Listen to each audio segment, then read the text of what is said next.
It's Game of Thrones on Shakespeare's stage. That's the headline from the New York Times, and it captures a surprising new chapter for the franchise.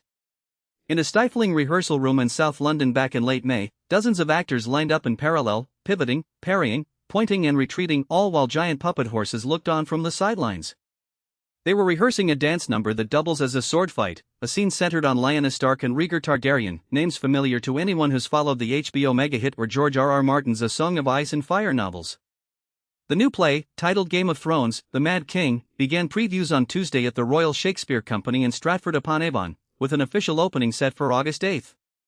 It's been adapted by Duncan Macmillan, known for Every Brilliant Thing in People, Places and Things, and directed by Olivier-winning director Dominic Cooke.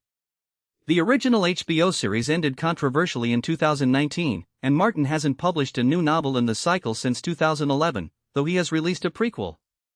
Yet Westeros has only expanded.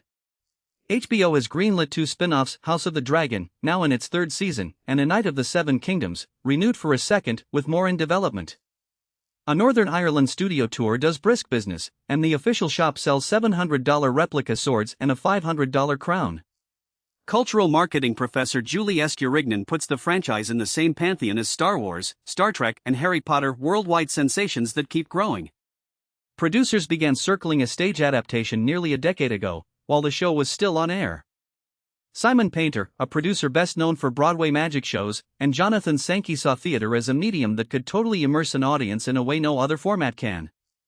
They point to the success of Harry Potter and The Cursed Child as proof that a beloved universe can thrive on stage. With Martin's blessing, they've brought the world of Westeros to the home of Shakespeare, where the Royal Shakespeare Company's history of epic storytelling makes it a natural fit. The production faced a significant delay, but now the rehearsal room buzzes with actors mastering choreography that blurs the line between dance and combat, all under the watchful eyes of puppet horses. It's a bold gamble, translating a sprawling, effects-driven television phenomenon into the intimate, life space of the theater. But if the franchise's afterlife so far is any guide, Westeros still has plenty of worlds left to conquer. That's the story from Stratford-upon-Avon. Thanks for listening.